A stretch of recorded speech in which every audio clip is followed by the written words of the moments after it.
Are we all wrong to criticise Ange? Well, I like his philosophy. I think it's exciting. I'd rather that than just be boring and defensive and pragmatic and this sort of Antonio Conte way. Still trying to play this football without his two best defenders and his best goalkeeper. That's not bravery. That's just rank stupidity. You're going to get battered. It's all very well talking about the long term.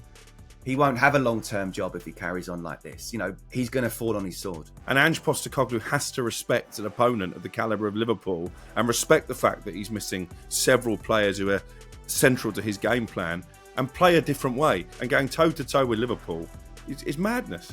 At no point were Tottenham really in it. Are they now in a position where it's theirs to lose, Crook? I think they have to be. 4 points clear with a game in hand. They've scored more goals than anybody else in the division. They've, barring Tottenham, ironically, they've got the joint best defensive record as well, along with Arsenal. So they're clearly getting it right at both ends of the pitch. And what they've got in Mo Salah, it reminds me a little bit of Messi in that World Cup in Qatar. He is on a one-man mission to make sure that Liverpool win the title. It's the Premier League All Access podcast with me, Sam Adderface, Alex Crook and Scott Minto. Now, with Leicester, Manchester United and Tottenham defending so badly this week and conceding goals for fun, I was trying to scratch my head as I think the last time I'd seen such bad defending. I think it was probably Liz Truss at the dispatch box sticking up for her economic plan. That was the last time I've seen such a forlorn defence. There's so many goals that went in. It was so leaky. In fact, the worst thing about this weekend for Manchester United was not the fact that they'd conceded more goals than the avalanche that they did. It was actually that when they walked into the press room to discuss that afterwards, the roof literally caved in. That has been the week that was in the Premier League. Is the art of defending a forgotten art, Scott? You mentioned Liz Truss. We can talk about Rachel Reeves as well, but let's not get political on all this, shall we? Look, we've talked about how football has evolved. I'm not going to say necessarily always for the better, but defenders now are being asked and coached from a younger age to almost be that central midfielder rather than actually to defend. And I think the way that managers control training and matches as well now, it's almost like players are not taught to be leaders. They're just taught to be told what to do. So there's definitely a big issue. But look, we're enjoying it, aren't we? There's lots of goals to talk about. Well, we'll get to that in just a second. Cricket, you were at the Tottenham Hotspur Stadium yesterday. Did you have a little run-in with Ange afterwards? How did that go? Was it good? Well, I think producer Jeremy worked out we had a 53-second interview, which might be a record. His last answer was 4 words. I mean, if his team only conceded 4 goals a game, he'd be in a better place, wouldn't he? Listen, I've said my bet on Ange. People defending him in the national papers this morning, saying that he should be praised for his bravery and the fact that he's still trying to play this football without his 2 best defenders and his best goalkeeper. That's not bravery. That's just rank stupidity. You're going to get battered, mate. Right, okay, so let's get on to the weekend's action, starting with more chaos at the Tottenham Hotspur Stadium. This is how it sounded. Well, Spurs back up a chaotic win over Manchester United midweek with an equally chaotic defeat to Liverpool. But are we all wrong to criticise Ange? As Crook's already alluded to, lots of people today suggesting, he's just being brave. And he says he's going to stop answering questions. If we keep asking about tweaking his style, he says he's doing it for the long-term health of the club. They're trying to build something. I mean, the long-term health of his fans, clearly not one of his considerations because half of their hearts have skipped a few beats this week, Scott. But what's your view on it? Well, didn't he say he lost 18 months of his life as well after that Man United game? He does like to say one thing and then say another in the same interview. Yeah. Look, I think we all think the same thing, don't we? Look, being a neutral, I love watching Spurs. I'm sure you guys love going to Spurs, although maybe not enjoying so much Crookie, the post-match interview. And I see that Crookie just mated him off there. Look, it's such a high tariff thing to do. And I've heard Gary Neville even say that he wouldn't want to be playing in this Tottenham side right now because with the high line, the high intensity, the pressing all the time, you have to sprint all the time. You have to go to the nearest man. Quite often it's a man-to-man type situation. You need to be fit. You need to be tactically astute. And it just takes one person to be off it. And then suddenly your team is open. And to do that when you haven't got your full strength side out, especially 4 of your back 5, I think is just such a difficult thing to do. I like him. I do like him. Or I like his philosophy. I think it's exciting. I'd rather that than just be boring and defensive and pragmatic and this sort of Antonio Conte way. And he has won titles in Japan and Scotland, but he's not going to win a title in the EPL. And it's all very well talking about the long term. He won't have a long-term job if he carries on like this. You know, he does have a chance of winning a cup this year. Maybe not the Carabao Cup with Liverpool still in it, but he does with the Europa League. But he's not going to get anywhere near not just the league, but top 4 this year. And then we'll have to wait and see what happens in the summer. One of the big problems that he had yesterday was that he was without his proper defence, right? Because there was no Van der Ven, there was no Christian Romero. Destiny Udogie had passed the fitness test, but it was only on the bench. So he had Dragusin, Gray and Spence. And that was exposed against a really good opposition, which I think most of us thought it was going to be against Liverpool.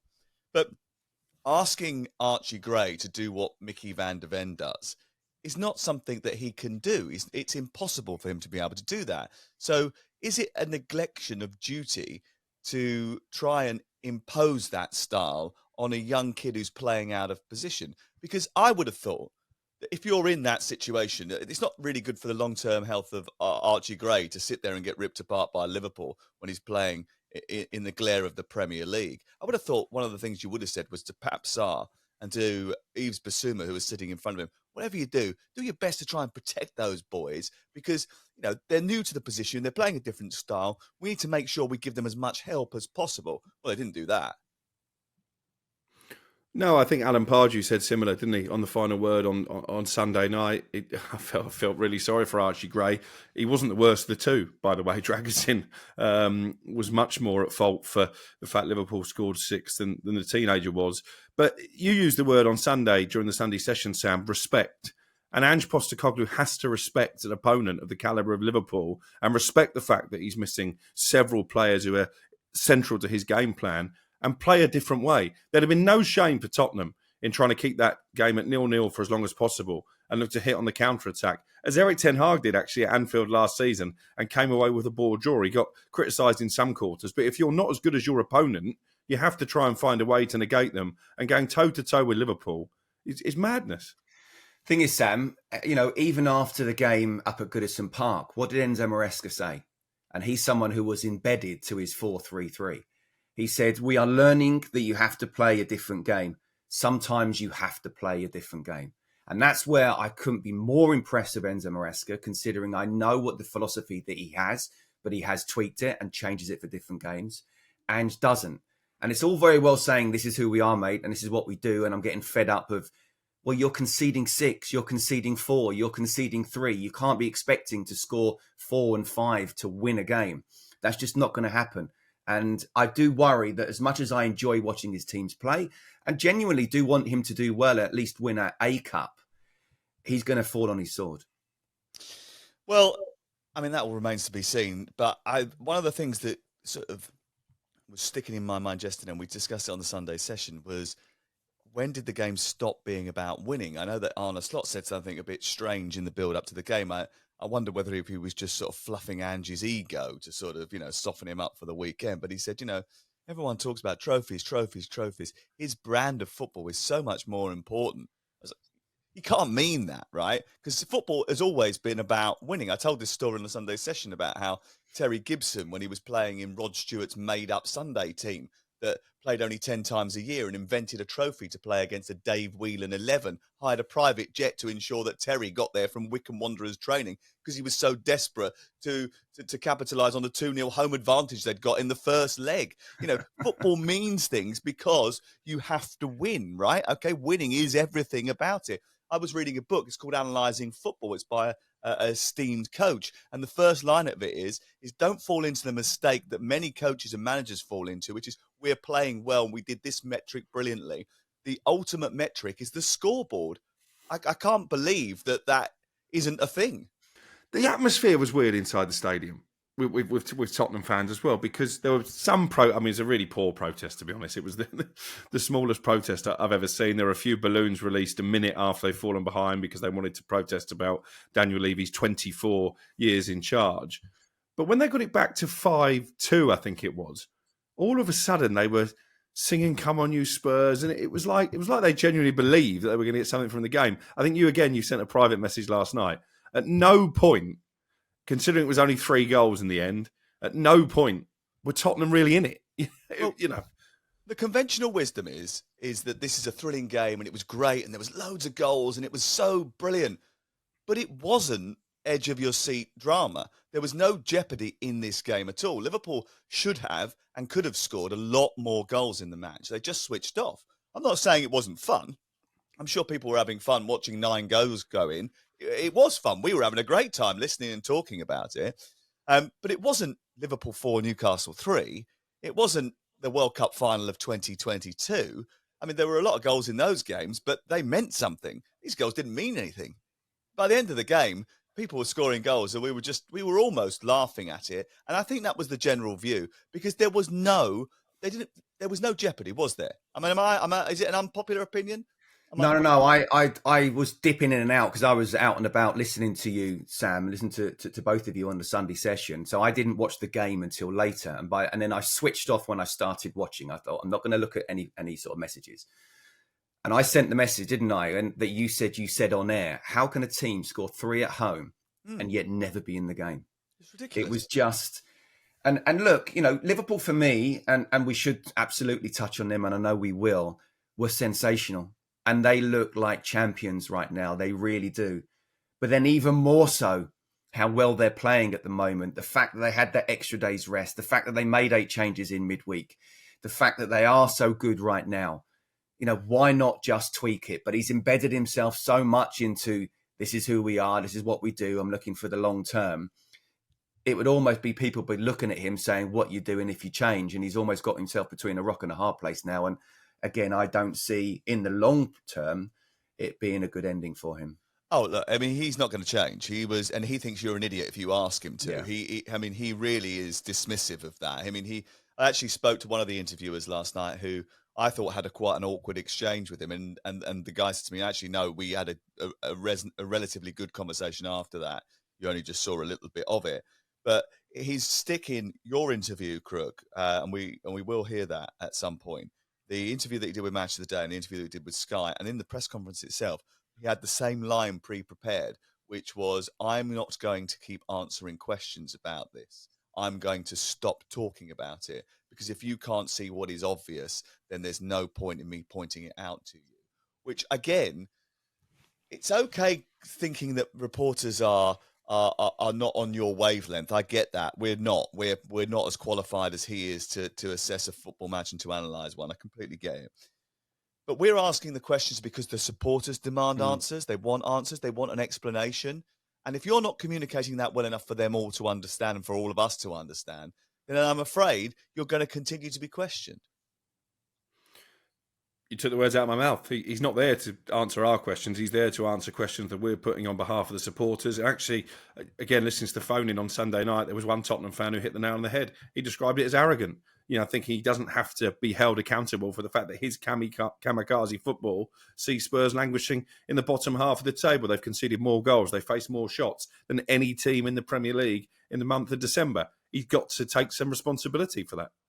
Yeah, Sam, and what I would say as well, I mean, you're right that managers, and I've never been a manager, you've never been a manager, Crookie, but we're not silly.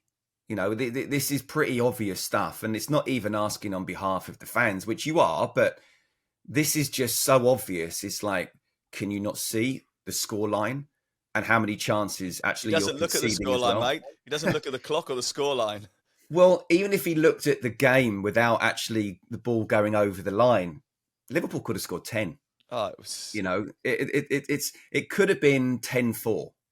And it wouldn't have been a ridiculous game considering the chances. And look, I understand again what he's trying to do, but you can only do something like that, which is an extremely high tariff thing to do when you get even someone like Gary Neville saying he wouldn't want to be playing in this side, and you haven't even got 4 of your best back 5. It's just, you have to tweak it. You have to. You're not doing your players a favour because you're putting them under so much pressure.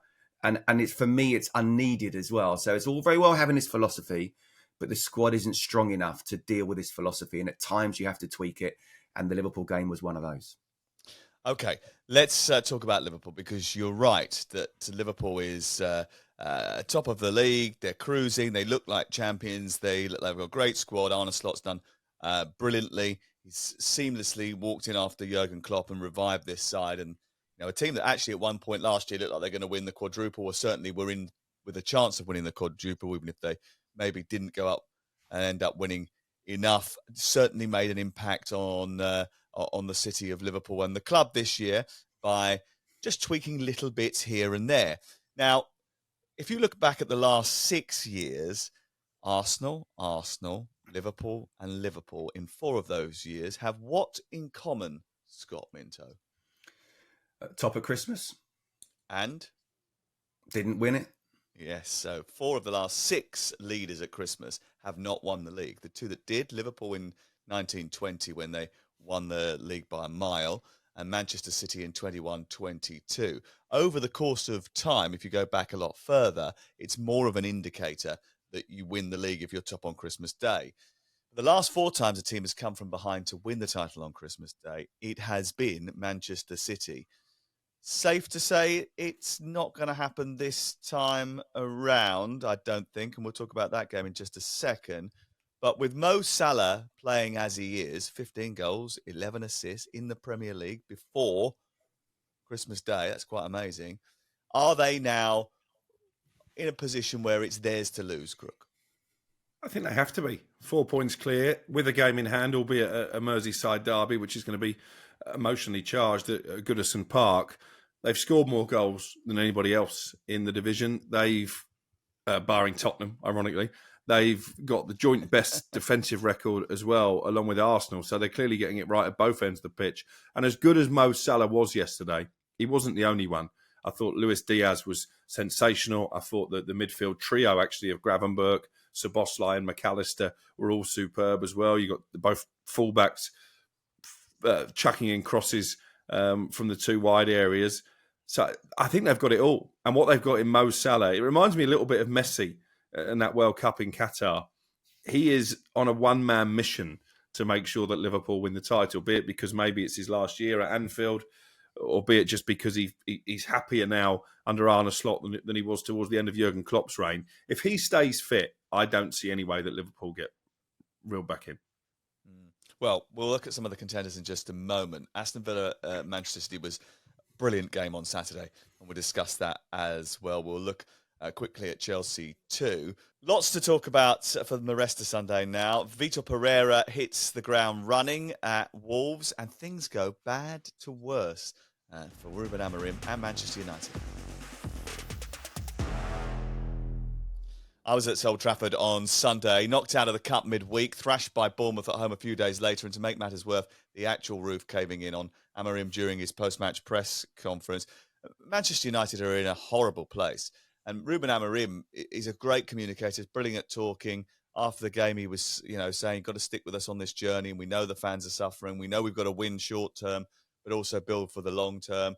But crikey, I looked at the players yesterday, Scott, and they were so far off the Bournemouth level. It's frightening. How does that happen? Yeah, I think it's the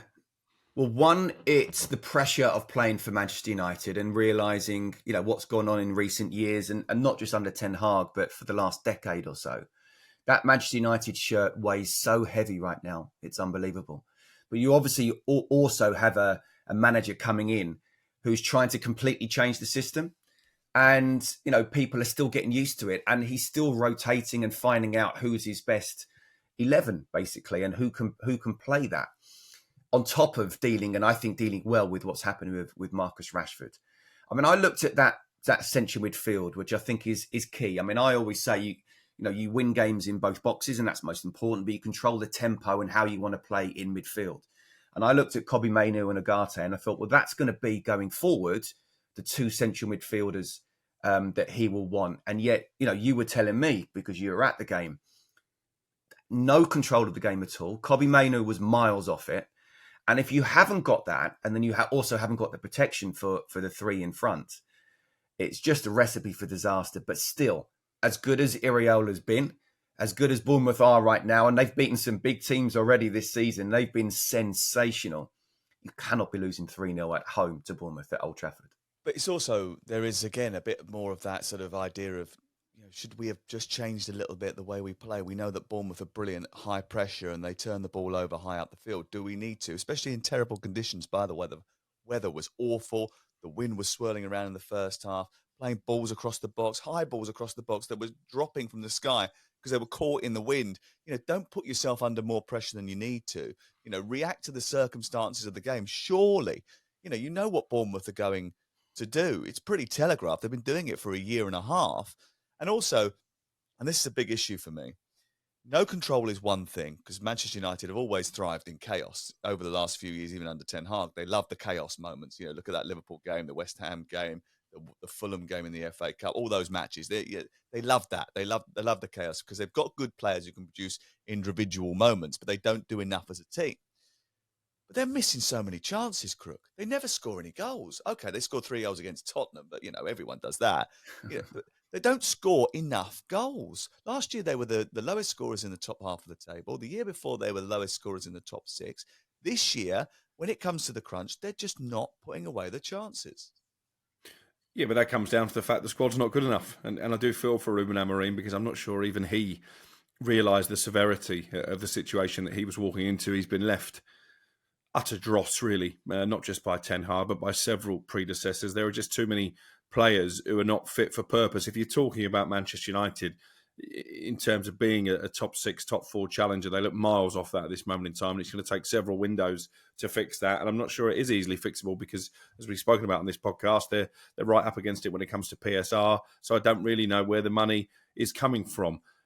I totally get the question. If I'm going to hammer Postecoglou for not having a plan B, I can't let off Amorim scot-free either. He's got this idealism of the way that he wants to play, but you're right, against certain opposition in certain conditions it isn't going to work, and I think you do maybe need to be a little bit more tactically flexible. I'm not sure the squad is equipped to play the system he wants to play either, and there's some players, Garnacho for one, who I just don't see what the role is, and obviously he's one of the more talented players, so it's a big problem.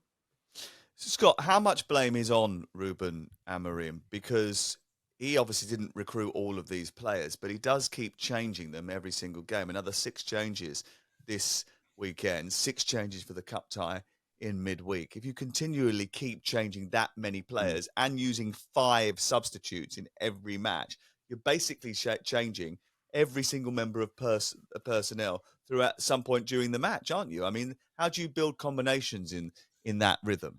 Yeah, you don't. It's a really good point. And look, I like Ruben Amorim, and I think he's one of the best young coaches out there. I think he has the decision to make. Do I go short term and just try and put a plaster on it and say, what is the squad I've got? What is the best system for this squad? Or do I say, look, I need to know going forward which of these players can, one, mentality-wise, but also 2, deal with this 3-4-2-1 system.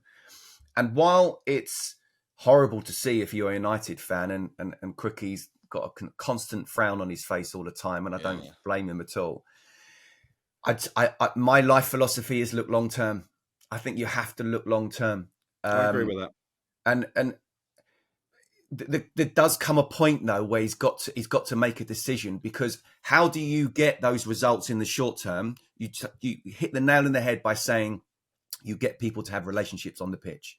You have that kind of, if I'm here, where does he go there? And I know how he does. He might not always come back. I can deal with that in this particular position.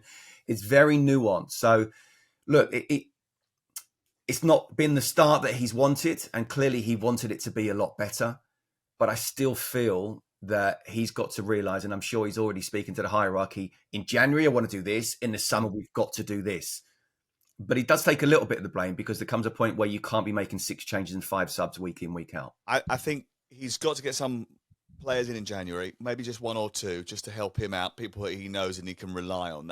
Managers are very good at doing that, bringing someone who they know they can pass instructions on to and they will deliver.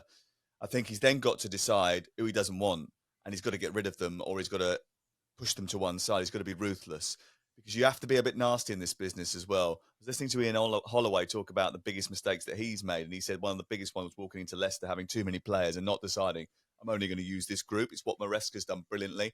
Just get rid of this one, and this one. although I heard a story about that the other day, and I'll maybe elaborate on that later on. But he's got to choose who it is he wants to work with, and those players have got to play more often, because at the moment, I mean, I think his excuse for it is the reason he's changing it, Crook, is because he doesn't think they're fit enough to be able to carry out what he wants them to do. But they're so miles off the pace. I mean, the fitness of Bournemouth and the intensity of even Spurs in comparison to Manchester United is night and day. I mean, they are not at that level. They're just not. It's obvious if you watch it. No, they're not. And I think United are the classic example of how not to run a football club, whereas Bournemouth are the perfect example of how to run a football club. I've had the privilege of getting to know Bill Foley reasonably well. He's the dream owner, because he has ambitions. He's willing to put his money where his mouth is, but he doesn't meddle. He's got football people making the football decisions. Brilliant piece of scouting to find Andoni Iraola. I think Richard Hughes now at Liverpool deserves the credit for that. You spoke about it on air. Milos Kerkez, what a signing he is. He's going to play at the top level. Zabani's a good player. Dean Howson, a teenager. I know they were surprised they were able to prize him away with some big clubs lurking in the summer. Semenyo has come from the Championship and looks right at home in the Premier League. And these are players they haven't paid overly extravagant sums for. It's just good old-fashioned good recruitment. And Manchester United are going to need to take a lesson out of that book. Bournemouth aren't fifth in the Premier League by accident. The only thing I'd say to that, and you're absolutely right, Crookie, is that, trust me, it's a million miles difference between playing for Bournemouth and playing for Manchester United.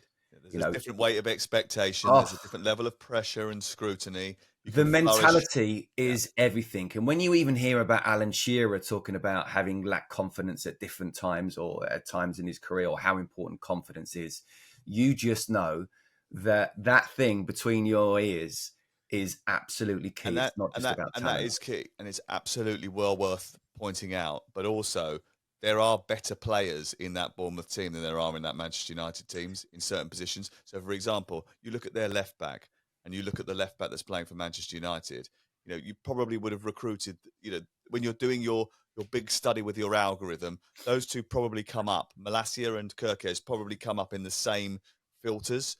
Attacking left back, lots of dynamism, etc., etc. But Kerkez is so far ahead of him, it is unreal. And you're not telling me that he hasn't got the mentality to be able to deal with it, because I think he has. He'll go on and have a great career, Kerkez. Possibly. And I'm not saying he won't. I'm just saying at this moment in time, the stats will look much better for him. Of course. But put him in this situation for one of the biggest clubs in the world, where they've been, absolutely miles off it for years. And the drip feed of day after day after day, you have to be mentally strong to deal with that. So at this moment in time, you'd go for Kerkez every day of the week. Doesn't necessarily mean he's the better player. Interesting to see what happens with Dean Howson as well, because he's only 19 years of age and he looks a terrific find. I mean, the goal was really good, right? Okay, so he flicks it back and it goes in. I mean, you'd have to question the marking again from set pieces, which was dreadful. Joshua Zirkzee, who was supposed to be looking after him, ended up sort of heading fresh air. I don't know what he was doing, but he certainly wasn't getting anywhere near the ball. But he's a threat in the opposition's box, but he's also very well versed in defending. He came from Juventus. It wasn't a great fee, was it, Crooked? They didn't spend millions and millions. I think it's 12.5 million quid. Something like that, but with add-ons, maybe. But it's not like a huge fee. But I think he'll end up moving on. But if you're Bournemouth, you'll end up raising a load of money from these players. Then you can replenish your squad. They're in a great place. I think they've done really well. Crook's absolutely right. They've got good owners. They've got good football people. They had Liverpool's recruitment guy there last year. He's now gone on. He was the one who hired Arne Slot, by the way, Richard Hughes. I think he's done a pretty good job, don't he's you? First and fifth in the Premier League at Christmas. And I'm sure there was people having a go at him earlier in the season because he hadn't done the contracts for Van Dijk, Salah and Trent Alexander-Arnold. I hadn't bought many in the summer. Yeah, let's see what happens next. What's happened next to Ruben Nistelrooy? Leicester 0, Wolverhampton Wanderers 3. Wolves begin the post-Gary O'Neill era in some style, thrashing relegation rivals Leicester. Look, quite clearly, this is one of those situations where a new manager's come in. It is a bit of a change. This is away from home, so I don't think there's an atmosphere issue anyway. But Wolves were never shy of scoring goals, were they? I mean, they scored 4 at Fulham not so long ago. It's keeping them out at the other end that has been the issue, and they were better at that this weekend. But Leicester's defending was ridiculous. Yeah, I think the reason they went for Vitor Pereira when we were sort of getting the briefs from the club is that they believe he can tighten up what's been a very leaky defence. And if he does do that, as he did at the weekend, then they'll be okay, won't they? Because you're right, they've got bags of talent going forward. I feel a little bit for Leicester because Matheus Cunha, I think he's going to get hit with a suspension, so probably shouldn't have played in that game. But actually, in the end, it was a comfortable victory. And I think what we've seen after the initial Van Nistelrooy honeymoon is ruthlessly Leicester's own defensive deficiencies exposed. They conceded 4 against Newcastle, 3 more here. And I think we were at Brentford, weren't we, Scott, when they conceded loads of goals there with Van Nistelrooy watching in the stands. Yeah. How many goals come down Leicester's right-hand side? I don't want to pick out individuals, but I will. How poor is James Justin? He's playing the wrong side. He doesn't want to play there. He doesn't want to play at right back. He wants to play at left back. But they've got Christensen. They haven't got anybody else to play on this near side because Pereira's injured, perennially injured. So he's technically out of position. He doesn't want to play on that. He doesn't like playing on that side. He prefers to be on the left, and he obviously finds still do your job though, don't you? You can still do the basics. Yeah, but there's all sorts of problems. He's also played. Is he playing? I don't know what they couldn't remember. Who was playing at centre half yesterday? Was Fast playing next to him? Just left of him? No, Cody and Vestergaard, and Fast came on. I mean, I think did he make 4 or 5 substitutions between half time and 60 minutes, something like that. Look, Cody's a great lad. Vestergaard isn't, but they're a championship Cody. pairing, aren't he's they? great at talking and organising, but if he hasn't got players around him, he's going to be trouble. And it was trouble yesterday, and it will be trouble going forward. The good news for Wolverhampton Wanderers, Scott, is that they've got 2 games where they'll be thinking they're probably going to get 6 points from. They've got Manchester United and Tottenham next. Well, it's a joke. It's a joke. Don't tweet me. I don't read them anyway.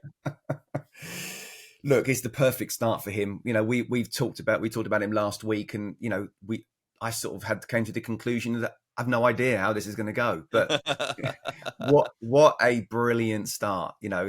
Leicester, from Leicester's point of view, they would have been looking at this as we've got to get 3 points here, not just 1 point, and definitely not 0 points. So that's a big blow, and not just a big blow, but again, we talk about the mental side of things when you're down there. One thing to lose is another thing to lose badly and at home and have lost the game by half time. So there's a big problem there for Ruud, for sure. But he was right to say individual mistakes. There were some really bad mistakes. But then, who's going to step up and not make those mistakes?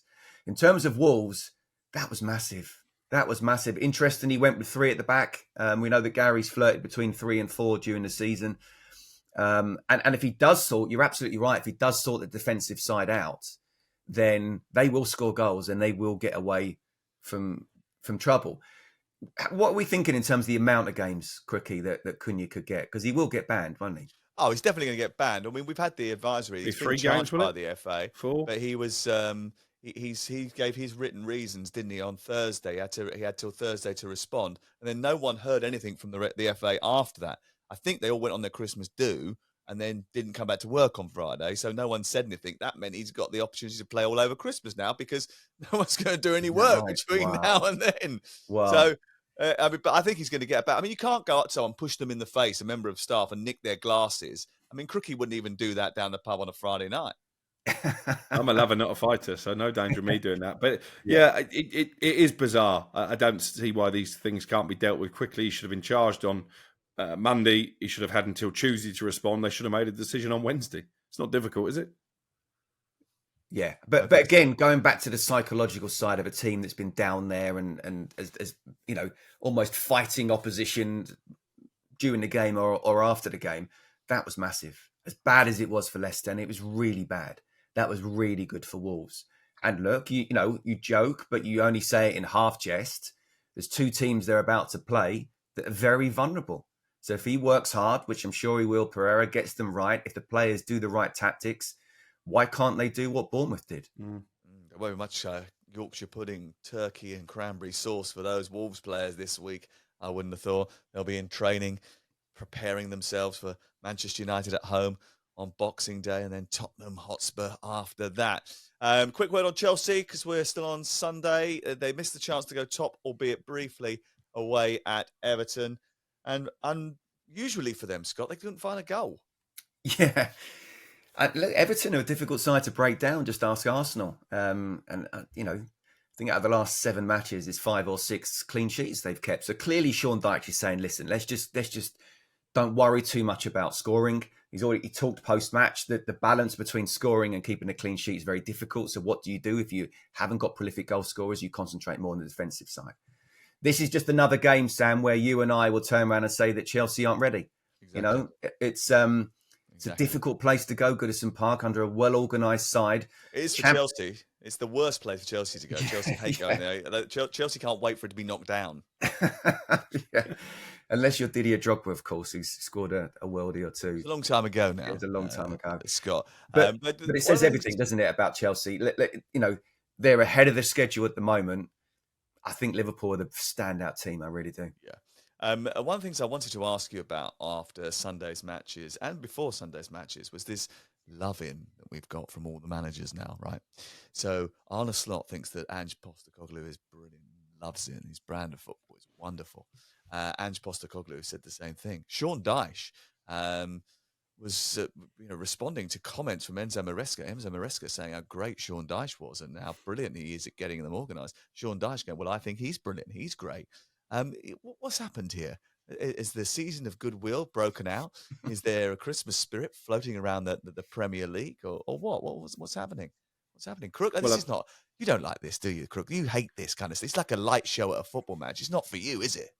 No, stick it in room 101, light shows and managerial love-ins. But I think in the case of Arne Slot, he was humouring Postecoglou, wasn't he? Of course, he's going to praise his style of football because he knows that Liverpool are going to pick up 3 points. Maybe a bit different between Dyche and Maresca. But I guess maybe now, there's probably more scrutiny and more pressure on managers than ever before. And we speak about that a lot on this podcast. Maybe they do just feel like they need to have each other's backs because the sack is only around the corner.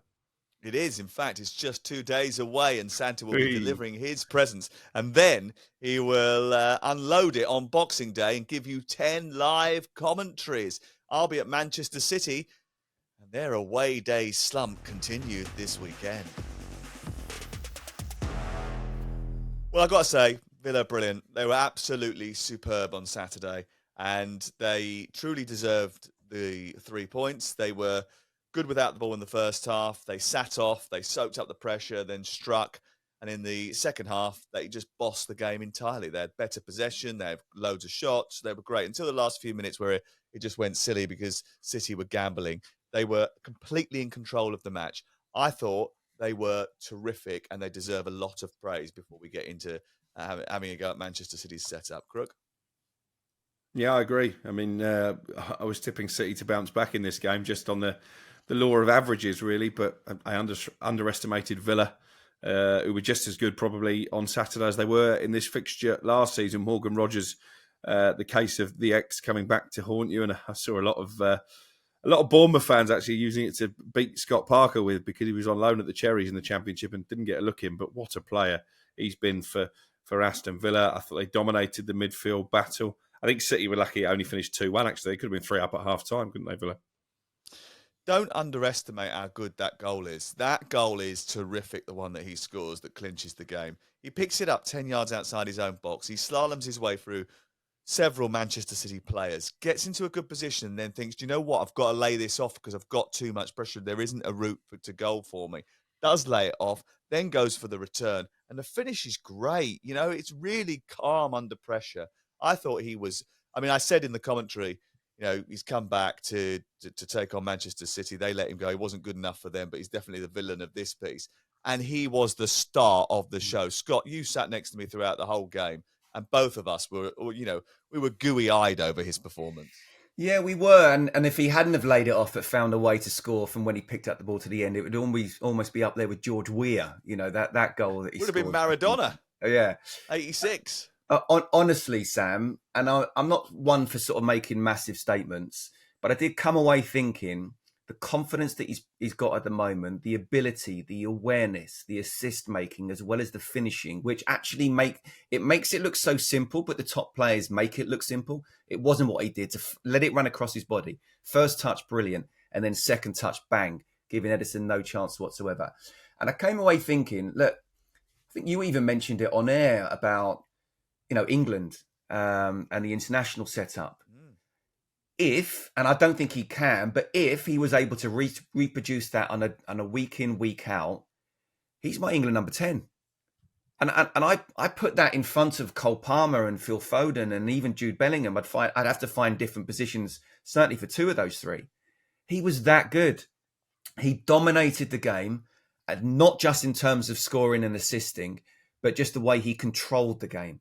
And where I was expecting, I was like Crookie, I was expecting City, certainly in the second half, because actually they weren't that bad in the first half, and Jack Grealish was their danger man. But it was Villa that stepped it up, not City. And it was Morgan Rogers who led it. And he was nothing short of sensational. They suffered a setback in the first few minutes. I must admit, they came out of the traps really well, Aston Villa as well. The first 2 minutes of the game, they had a shot on target which was saved, which I think John Duran was a little bit cold and rushed a little bit when he went through after about 15 seconds. Then they had two corners, one of which basically went over the line, from Pau Torres' little flicked header. Don't know how Stefan Ortega pulled it back, but as Scott rightly pointed out, the ball was 7/8 over the line. It was like literally tiny little bit still on the line, and that's what saved them from conceding a very, very early goal in that game. What do you make of Manchester City now? Because I think Pep has probably decided that it's over. This season is a write-off in terms of the Premier League. It's time to think about what's next. Yeah, I think you're absolutely right. And I think their January window is going to be fascinating. Do they go all out in January knowing they're not going to win the Premier League, but maybe still have a chance in Europe, although it's looking dicey in terms of qualification to the last 16 in the Champions League as well? Or do they keep their powder dry and really go hard in the summer? One way or another, this is a squad in massive need of a revamp, because there's so many players there who look like they're coming to the end all at the same time, or certainly aren't at the peak of their powers anymore. De Bruyne, Walker, Bernardo Silva. I'm not going to write off Erling Haaland, but if he's not being given chances on a plate, he offers very little. So I think at some point they might have to take him out of the firing line as well. Some of the young players, I think Rico Lewis hasn't kicked on as we expected. So there's some massive decisions that need to be made. And unfortunately, if you're looking for sticks to beat people with, there's so many ex-Manchester City players, Morgan Rogers being one, Cole Palmer, we can mention as well, that are excelling elsewhere, that actually some people are starting to question their judgment letting certain players go. They certainly shouldn't let Palmer go, should they? Well, I mentioned it a couple of weeks ago that I wondered whether or not we'd missed the trick, actually, when Cheeky Big Iristain decided to move on. Was it that they were happy for him to move on? Were they quite sort of pleased about that, bearing in mind that the recruitment over the last couple of years has not been anywhere near as good as it was previously? This group isn't good enough, and I think that you can sort of point to injuries, and they've had several of those at the back. They've had other personal issues which have caused dips in form and other problems. There's obviously the looming charges which are hanging over them, and we don't know what the psychological effect of all that is. And there's a number of different problems, I'm sure, that go into the melting pot. But the players aren't good enough. The level of player is not the same anymore. And you've had a lot of players get to the latter part of their career, allowed to get to the latter part of the career without being replaced, and have already made replacements coming in underneath it. The squad's too light. There's not enough. There's not enough there. Very quickly you get to youth team players if Manchester City pick up a couple of injuries. My understanding is that they're going to bring in 6 players as soon as possible, 6 players again the next window. So it's either going to be 6 in the summer and then 6 in January, or 6 in January and 6 in the summer. And try and very quickly turn the squad around. And Pep Guardiola is going to try and focus on the next 2 years of building the second coming of Manchester City. Yeah, absolutely. Look, we talked about it a lot.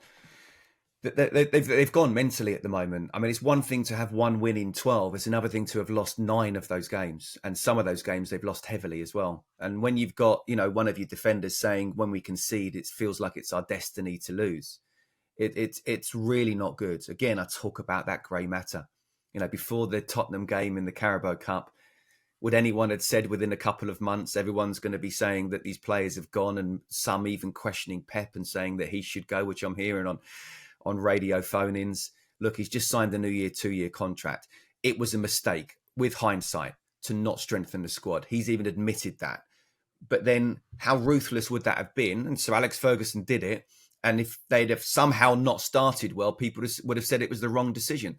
If they'd have got rid of the players that people are telling we should get rid of now and brought different players in.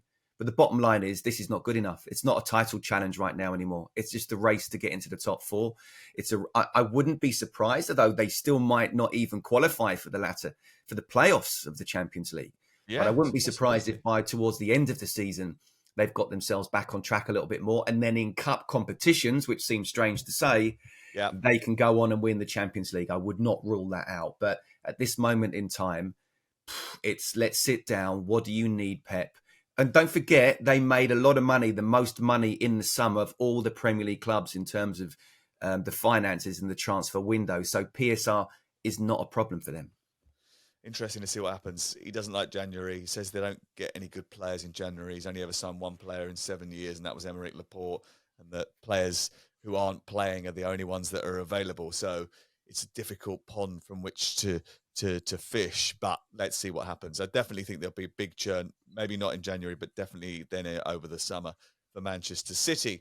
Crystal Palace 1, Arsenal 5. Alex wasn't convinced that Gabriel Jesus could replicate his performance from midweek. Well, Crookie, Jesus, the second coming, was even better, arguably. He could have scored about 7 on Saturday night. He was absolutely terrific, assisting goals, making goals, and scoring twice. They found their saviour. Yeah, Jesus making headlines at Christmas and resurrecting Arsenal's title bid. I've got to say I was surprised by this scoreline because I thought Crystal Palace were in a decent groove. Saw them hold Man City to a draw and maybe unlucky not to win that game. But, I mean, this was a thrashing at home, wasn't it, for Palace? Although in the first half, David Raya's made a couple of big saves that could have changed the course of proceedings. But credit to Arsenal because that's 3 times in recent weeks they've scored 5 goals away from home. And Jesus, very much a big part of it at the weekend. I still think they've got a lot to do to catch Liverpool, but they seem to have rediscovered their mojo. The big worry, obviously, is whether or not Bukayo Saka is going to recover quickly from that hamstring injury because they can't afford to be without him for any big spell of time. The last thing that anyone wants to see is Bukayo Saka, who's one of the nicest lads around, walking around on crutches as he was after the game. And the hamstring injury that we hear about now is that there will be a bit of a spell out. And when we've already seen them drop off considerably after losing one talisman this year, that will be a massive concern to Mikel Arteta. I mean, the Sterling signing hasn't worked out for them at all. He's hardly played any games, but maybe he'll have to now, Scott. Yeah, there's one area as well who can obviously do a job. And I don't get the Raheem Sterling one. I don't. He's hardly played. Unless he's kind of gone from a physical point of view, I thought that looked a great signing. I really did. And time for him to step up. And it's going to be fascinating to see if he isn't given that berth in the next few games, then clearly Arteta thinks the same thing. He likes him clearly as a person. I think he's a very good professional. I respect him a lot. I don't know him, but I respect him not just as a player, but as a person, everything he's had to deal with, both the club and country. So I think he's a very good professional. I really want to see him do well. It's a great opportunity for him. But Crookie's right. This is a massive blow. This is as big, if not bigger, than Odegaard being injured. Because he is, we talked about it last week. He, even before Arsenal got really good, he was almost carrying the side. So it's a massive, massive blow. And I hope he's back soon. So Palace, we thought, had turned a corner a little bit, right? And one of the big issues at the beginning of the season was the chopping and changing of the back line and changing who was playing in that back three. Over the last few weeks, they'd sort of settled on Guéhi, Lacroix, and Chalobah. And they looked solid. They looked much better. It was a good platform for them. So why did he change it on Saturday? He's changed it and taken Chalobah out of the team. And again, they've conceded 5 goals, and he's probably going to have to change it again. I don't get that. I mean, you found your back three. Unless there's an injury problem for Chalobah, what are you doing? No, I think we're going to see it a lot, though, aren't we, over this period? Managers rotating players. Maybe he took the decision that they weren't likely to beat Arsenal, whatever happened. I'm just looking, their next game is away at Bournemouth. Not easy, but easier, I would suggest, than playing Arsenal. So it's probably just rotation. I still don't fear for Palace. I think it's still 3 from 4 to go down. At the moment, you'd probably say it's going to be the 3 newly promoted teams again. Sam, it can only be that he had a niggle. It makes no sense. Especially the run that they've been on, as Crookie was saying, they will get themselves away from trouble. I mean, I still think he's Chelsea's best defender, the central defender, let alone Crystal Palace's. Can you imagine if Chelsea had Gay and Chalobah in that team? Yeah. Well, let's not go there. But the decision was made to loan him out to Palace, and I think he's been brilliant in that back three. I don't get it, and I'm sure he won't do that again if he's 100% fit. A big preview pod coming tomorrow ahead of Boxing Day. We've got Dean Ashton with us. Yeah, he's coming. Not that we don't want Scott. We've got Dean Ashton as well. He's looking really sexy, by the way, Dean Ashton. He's been doing all sorts of weights and gym work. He didn't look very sexy in the picture he sent of me after a few beers at the darts last night. I'll share it with you later. Because he sent a picture of you. That's what. If he sends a picture of you, then it's not going to look very sexy. Sent to me. Oh, right. Okay, sorry. If he sends a picture of himself, that's a different matter. Although he has been on it this week. So, big time. Yeah, he's been everywhere. Every Christmas All that party. on his Insta. Literally, I think he's been to every Christmas party that London has had in the last week. He's booked a hotel. Do you know he booked a hotel in London for the whole week, right, with his family, and took them out during the day to different places, and then at night time just went to every Christmas party available. Fantastic. I like his He's my hero. Well done. We're back tomorrow then to preview all the Boxing Day games. Thank you very much for listening. And we've got, remember, huge amount of football for you over the Christmas period, so stick it with talkSPORT.